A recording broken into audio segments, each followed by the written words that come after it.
Good morning, Foxes. I hope you're ready to learn about the game we all love and despise. Today's video is on the gods of Gielinor.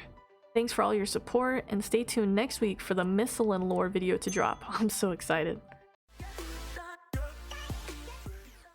Guthics, the god of balance and nature. This guy, I believe, is probably the most powerful god in all of Gielinor, and I'm not alone.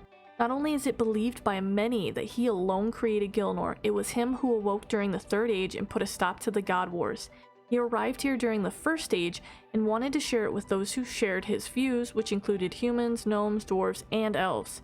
Guthics also created the runestones to allow the mortals access to magic, but he didn't want to be worshipped, so he disappeared deep into the earth.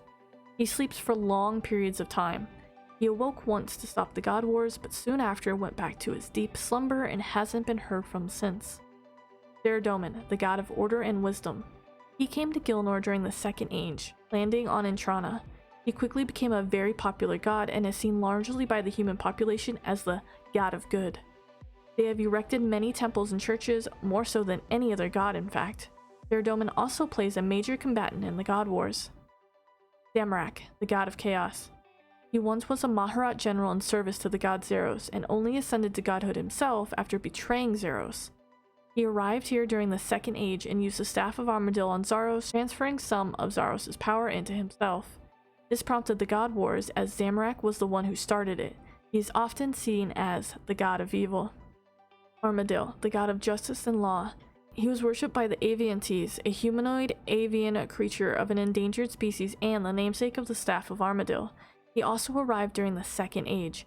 Though he did fight in the God Wars, he left Gielinor mourning his Aviantes, thinking that they had been wiped out.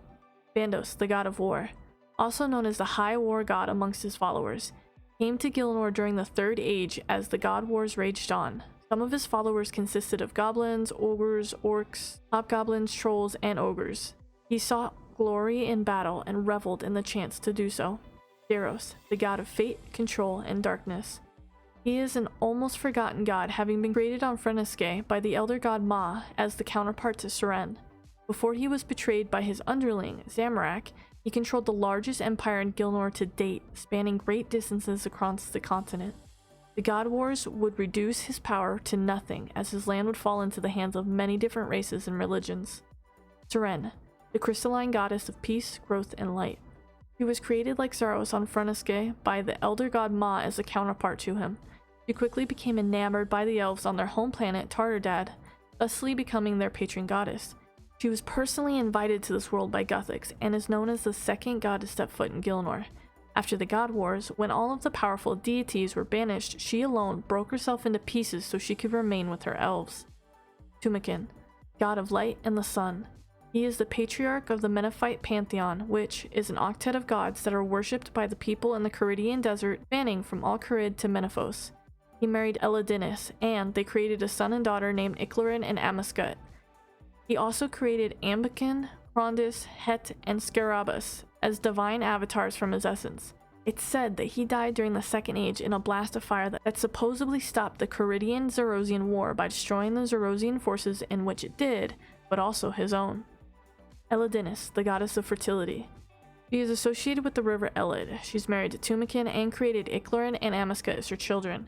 After the Kharidian-Zarosian War, she retired, wanting to mourn for her husband and daughter. It's said that she formed an alliance with Saradomin, which is what kept the Kharidian desert relatively safe until the last millennia of the God Wars.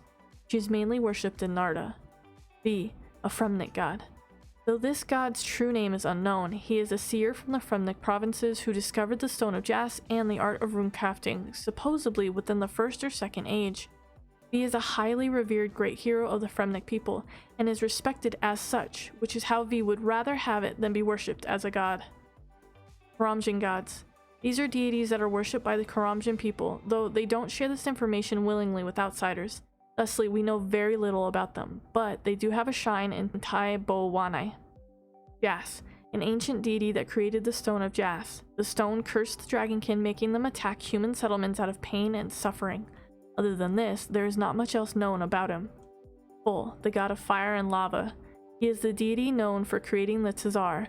The Tasakal is a trio of Tazar that wanted a balanced life between life and death, thusly leaving their homes for Mount Karalam. Ma, god of light, darkness, and potential. She is an ancient deity that created Zaros and Seren on Freneske. She is also the creator of the Maharat, whose name literally means children of Ma. Marimbo, the patron goddess of monkeys and apes. It's said all monkeys send their thoughts and prayers to her, but otherwise not much is known about her. The main monkey town on Ape Atoll is named after her, and an altar can be found in the temple of Marimbo. Rasaka Prime. He is the god of cabbages. He has a small following of Rasakian mages, but nothing else is known about him. Ralos, the god of sun. His brother is the god Ranul. Worshipped by the kingdom of Varlamore, little is actually known about him. It's said he came from a giant burst of light before the world began. Ranul, god of the moon. Brother of the sun god Ralos, Ranul is worshipped by undead druids in the Fourthos dungeon. It's unclear whether Varlamore still worships him, but it's said he was born from the darkness of the night. The Kendall, god of the mountain. Not much is known about this god other than he is the guardian of the mountain, god of northern lands, and is able to move earth and control the skies. Demigods.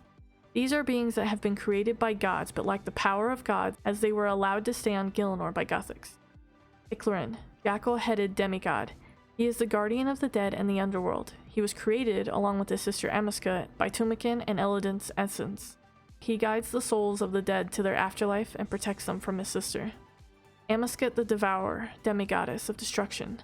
She used to be the demigoddess of rebirth, but she became warped as a result of the Kharidian-Zarosian War. She was created from Tumeken and Elidinis' essence. Eventually, she was cursed by her own clergy to prevent her destructiveness. Over time, the curse waned, and she started hunting down not only her father's 4 essences, but any others she could to descend to true divinity. Apikin, baboon-headed demigod of companionship. Though she was originally a wild bamboo, she was granted essence from Tumeken after being playful, sociable, and sharing towards the other baboons. She displays different monkey heads for different natures. Rondis, crocodile-headed demigod of modesty and resourcefulness. As a wild crocodile, she displayed modesty, resourcefulness, and patience by only hunting and eating what she needed, though Tumeken gave her some of his essence. Het, human-headed demigod of mental and physical health. He had held up a mountain pass for others to pass, which displayed great mental and physical ability, so Tumeken granted him with some of his essence. Brabus, a scarab-headed demigod of isolation and tranquility. This scarab was granted a fraction of Tumeken's essence after inspiring tranquility and isolation in him. Those are all the gods we're talking about today. I hope you guys all enjoyed the video. Stay tuned for next week's Mythal and Lore, it's gonna be great.